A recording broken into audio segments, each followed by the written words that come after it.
아까도 이야기했지만 오늘도 이렇게 영상으로 여러분을 만나게 되었습니다.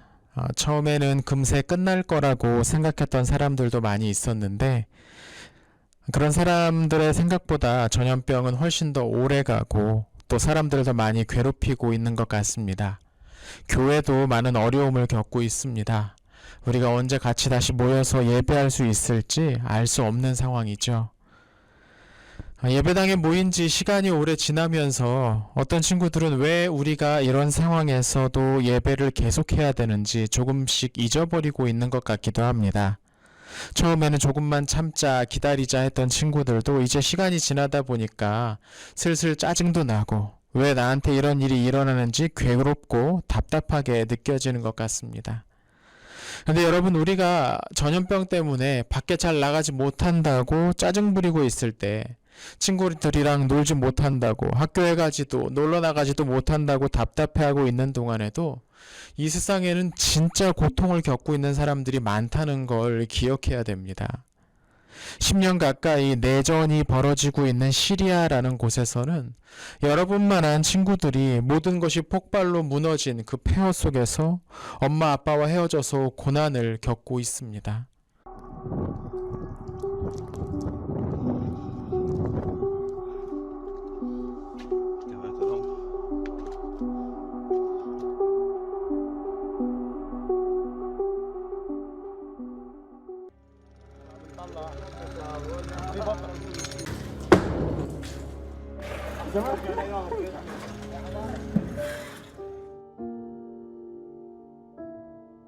بهالارض بالطريق بدنا ننام. لا احجار، بدنا نحط حجار تحت راسنا وننام.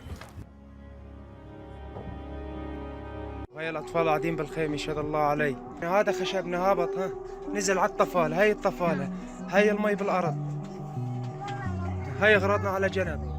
في طفالة، في أولاد صغيرة، والله العظيم أقسم بالله يشهد الله أكثر الأحيان عم بيناموا بلا مزود.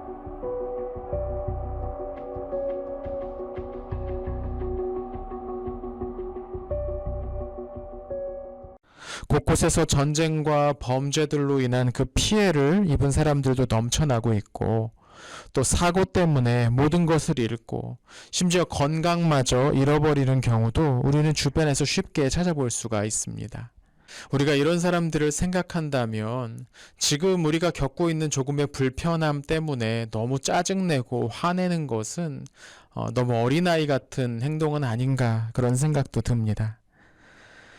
예수님을 믿는 사람들이라고 해서 이런 고난이 피해가는 것만도 아닌 것 같습니다. 여전히 세계 곳곳에서는 예수님을 믿는다는 이유로 오히려 더 많은 고난을 겪고 괴로움을 당하는 일들도 벌어지고 있으니까요.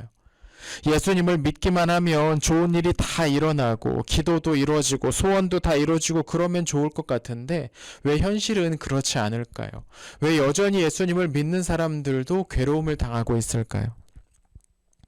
근데 예수님을 믿는 사람들이 이 고난을 겪는 이런 일들은 오늘날만 새롭게 일어나는 일이 아니었습니다. 우리가 조금 전 읽었던 고린도 후서에서도 고난을 당하는 그리스도인들의 이야기가 나오고 있죠. 바로 바울의 이야기입니다. 이 고린도 후서는 지난번에 살펴본 것처럼 바울이 고린도 교회에 쓴 편지였어요. 지난번엔 고린도 전서를 읽었고 이번에는 후서를 같이 큐티에 나가고 있습니다. 바울은 예수님을 믿고 나서 더 많은 고생을 했던 사람이었어요. 어떻게 보면 예수님을 믿기 전에는 그렇게 고생을 하지 않았는데 예수님을 믿은 다음에 더 많은 고생을 했죠.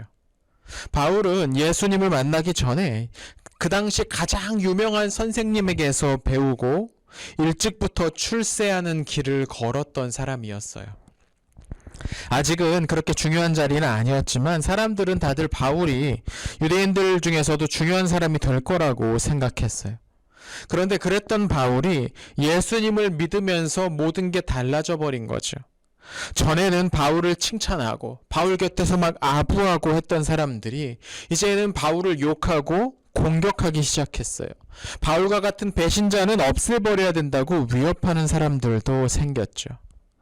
오늘 우리가 읽은 성경에도 바울이 그동안 겪었던 고생들의 이야기가 언뜻 드러나고 있습니다. 본문 5절을 보니까 그리스도의 고난이 우리에게 넘친 것 같이라고 하는 말이 나오죠. 바울은 예수님께서 예전에 십자가에서 고난을 겪으신 것처럼 그 고난이 자기에게도 넘치고 있다, 이렇게 이야기하고 있습니다. 또 8절을 보면 우리가 아시아에서 당한 환난이라는 표현도 나오죠. 바울은 아시아 지역에서 예수님을 전하다가 많은 반대하는 사람들을 만났어요. 그 사람들은 심지어 바울을 돌로 쳐서 죽이려고 한 적도 있었습니다. 그런데 여러분, 바울은 자신이 겪었던 그런 고난을 짜증내고 불평하고 심술내는 식으로만 반응하지 않았다는 거예요. 이게 무슨 말일까요? 우리 아까 봤던 5절을 다시 한번 같이 전체를 한번 읽어보겠습니다. 그리스도의 고난이 우리에게 넘친 것 같이 우리가 받는 위로도 그리스도로 말미암아 넘치는도다. 아멘. 바울은 자기가 고난을 받는 것만큼 예수님의 위로도 넘치고 있다라고 말하고 있습니다. 바울도 이야기했지만 예수님은 우리를 위해서 우리보다 먼저 가장 큰 고난을 다 받으신 분이었어요. 그분은 우리가 느끼는 고통과 두려움과 답답함, 이 괴로운 마음을 다 아신다는 거예요. 왜요? 먼저 경험해 보셨으니까. 그래서 우리가 그런 것들을 겪을 때 주님이 우리를 위로해 주실 수 있다는 겁니다. 고난을 겪을 때, 우리에게 고난이 넘칠 때 예수님의 위로도 넘친다는 말은 그런 뜻이에요. 여러분, 우리가 고난을 당하고 있을 때, 우리가 어려움에 빠져 있을 때, 우리가 괴로움을 당하고 있을 때 주님께서 오셔서 위로해 주십니다. 우리의 답답한 마음을 하나님께 기도로 말씀드릴 때 하나님이 우리 안에 오셔서 우리의 아픔을 공감해 주시고 우리가 다시 일어날 수 있도록 기운을 북돋아 주신다는 겁니다. 하나님이 주시는 이 위로는요, 진짜 위로입니다. 사람들이 우리에게 해주는 위로는 우리를 완전히 다 알지 못하고 겉으로 보이는 모습만 보고 말할 수밖에 없어요. 그 마음은 진심이라고 하더라도 우리의 마음 깊숙한 곳까지 다 스스로 알 수는 없기 때문에 그 위로가 제한될 수밖에 없다는 거죠. 하지만 우리 하나님께서 주시는 위로는 다릅니다. 하나님은 우리의 마음을 가장 깊숙한 곳까지 다 아시는 분이기 때문입니다. 하나님은 우리가 겪었던 그 모든 것보다 더 큰 고난을 이미 먼저 겪으신 분이 우리 주님이시기 때문에 그분께서 해주시는 위로는 진짜 위로라는 거죠. 우리가 겪는 고난과 어려움은 위로해 주시는 하나님을 만날 수 있는 계기가 됩니다. 고난은 하나님을 더 잘 알 수 있는 기회로 바뀔 수도 있다는 거죠. 우리가 지금 코로나 사태 때문에 밖에 잘 나가지도 못해서 답답하고 그러겠지만 이 시간을 전에는 잘 알지 못했던 성경 말씀을 조금씩 읽어 나가거나 또는 조금씩 써가거나 하는 시간으로 바꿀 수 있다면, 또 시간을 정해두고 기도하면서 하나님 앞에 나아갈 수 있다면 오히려 이 시간은 하나님 앞에서 우리에게 더욱더 유익한 시간으로 바뀔 수도 있다는 겁니다. 또 오늘 본문을 보니까 바울은 우리가 받는 고난의 두 번째 의미가 이렇게 있다고 이야기합니다. 우리 6절을 같이 읽어볼게요. 우리가 환난 당하는 것도 너희가 위로와 구원을 받게 하려는 것이요, 우리가 위로를 받는 것도 너희가 위로를 받게 하려는 것이니 이 위로가 너희 속에 역사하여 우리가 받는 것 같은 고난을 너희도 견디게 하느니라. 아멘. 고난을 받아본 사람은 고난을 받고 있는 사람을 위로해 줄 수 있습니다. 아까 예수님께서 우리보다 먼저 우리가 받는 모든 고난보다 더 큰 고난을 받으셨기 때문에 우리가 어려움에 빠져 있을 때 우리를 위로해 주실 수 있다고 이야기했죠. 그런데 이건 예수님에게만 해당되는 이야기가 아닙니다. 우리도 그럴 수 있다는 겁니다. 고난을 받은 사람은 비슷한 고난을 받고 있는 사람들을 위로하고 격려해 줄 수가 있습니다. 바울은 고린도 교회 사람들이 겪고 있는 어려움보다 훨씬 더 큰 어려움을 겪었어요. 고린도 교회 사람들도 지금 예수님 믿는다는 것 때문에 주변 사람들로부터 공격받고 욕을 먹고 괴롭힘을 당하고 있었거든요.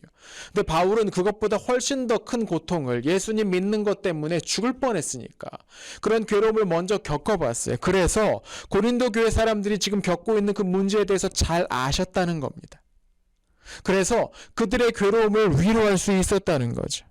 어쩌면 그게 바울이 먼저 고난을 받아야 했던 이유 가운데 하나일지도 몰라요. 고린도 교회 사람들, 그 밖에 바울 이후에 예수님을 믿는 것 때문에 고난을 받는 많은 사람들을 그들의 마음을 잘 알고 위로할 수 있도록, 그래서 그들에게 예수님을 더 잘 전할 수 있도록, 어쩌면 그래서 바울은 먼저 고난을 받았던 걸지도 모릅니다. 여러분이 지금 어려움을 겪고 있는 것은 여러분이 어려움을 겪고 있는 또 다른 사람들을 위로하고 격려해야 된다는 하나님의 뜻일지도 모릅니다. 우리가 겪고 있는 일들만 불평할 게 아니고 우리와 비슷한 일들, 우리와 비슷한 괴로움들을 겪고 있는, 또는 우리보다 더 힘든 일을 겪고 있는 사람들을 기억해야 된다는 겁니다. 여러분, 일주일에 하루는 여러분만이 아니라 이 어려움을 겪고 있는 또 다른 사람들을 위해서 기도할 수 있었으면 좋겠어요. 여러분이 할 수 있는 위로와 격려를 해주는 것도 참 중요합니다. 오늘은 우리가 한번 기도해 주어야 될 사람이 누구인지, 우리의 위로와 격려가 필요한 사람이 누구인지를 한번 생각해 봤으면 좋겠습니다. 우리는 어떤 말을 들었는지가 아니고 어떤 말을 실제로 행동으로 옮겼는지에 따라서 하나님의 심판을 받게 될 겁니다. 설교 말씀 잘 듣고 좋은 말씀 아무리 많이 들어도 그대로 행했는지 그렇지 않았는지가 하나님의 심판의 기준이 된다는 걸 우리는 기억해야 됩니다. 괴로움을 당하고 있는 다른 사람들을 여러분 위로합시다. 여러분도 할 수 있습니다. 마지막으로 우리가 겪고 있는 고난의 세 번째 의미가 오늘 본문 9절에 나와 있습니다. 같이 한번 읽어볼게요. 우리는 우리 자신이 사형 선고를 받은 줄 알았으니 이는 우리로 자기를 의지하지 말고 오직 죽은 자를 다시 살리시는 하나님만 의지하게 하심이라. 여기서 바울은 아주 쌀벌한 이야기를 합니다. 우리가 사형 선고를 받은 줄 알았다. 이제 나 죽는 줄 알았다. 그런데 죽지 않았더라. 내가 그런 상황에 처해진 것은 왜냐? 나로 하여금 죽은 자도 살리시는 하나님을 더욱 의지하게 하기 위해서였더라. 고난을 받을 때 우리를 그 고난으로부터 구해주실 수 있는 하나님을 더욱 깊이 믿고 의지하게 됩니다. 평소에도 하나님을 기억해야 되는데 그게 잘 안 돼요. 편안할 때는 내 생각, 내 기분만 더 크게 느껴지거든요. 어떻게 하면 더 재미있을까? 어떻게 하면 더 신이 날까? 이런 것만 생각해요. 그런데 고난이 닥치면, 어려운 일이 생기면 그런 것들은 떠올리지 않습니다. 이제 어떻게 이 어려움으로부터 구해짐을 당할까? 어떻게 이 어려움으로부터 구원받을 수 있을까만 생각하게 되는 것이죠. 바로 하나님을 떠올리게 된다는 겁니다. 물론 바울은 평소에도 늘 하나님과 기도를 통해서 대화하고 가깝게 지내는 사람이었습니다. 그런데 고난을 겪으면서 더욱더 하나님과 가깝게 되었다는 겁니다. 더욱더 하나님을 굳게 의지하게 되었다는 거죠. 하나님은 우리를 어려움으로부터 구해내 주시는 분이니까요. 바울은 하나님을 의지했고 하나님은 그런 바울을 그 어려움으로부터 구해 주셨어요. 고난은 하나님의 능력을 확인하는 무대가 될 수 있다는 것을 우리는 기억해야 됩니다. 우리를 힘들고 괴롭히고 있는 이 문제가 언제 다 해결될지 모르겠습니다. 하지만 우리가 어쩔 줄 몰라서 우물쭈물하는 대신에 이 고난의 시간을 우리의 신앙이 성장할 수 있는 기회로 만든다면, 이 고난을 통해서 하나님이 우리를 위로해 주시는 분이라는 것을 더욱 깊이 경험하게 된다면, 또 우리가 고난을 겪으면서 다른 사람들을 위로하고 격려해 줄 수 있다면, 나아가 하나님을 더욱 깊이 의지할 수 있게 된다면, 이 어려운 시기가 다 끝났을 때 우리는 뒤늦게 깨닫게 될 겁니다. 하나님께서 우리를 위해서 이 시간을 허락하셨구나. 여러분, 모두가 이 시기를 잘 이겨내고 하나님과 더욱 가까워졌으면 좋겠습니다. 여러분을 위해서 하나님도 애쓰고 계실 겁니다.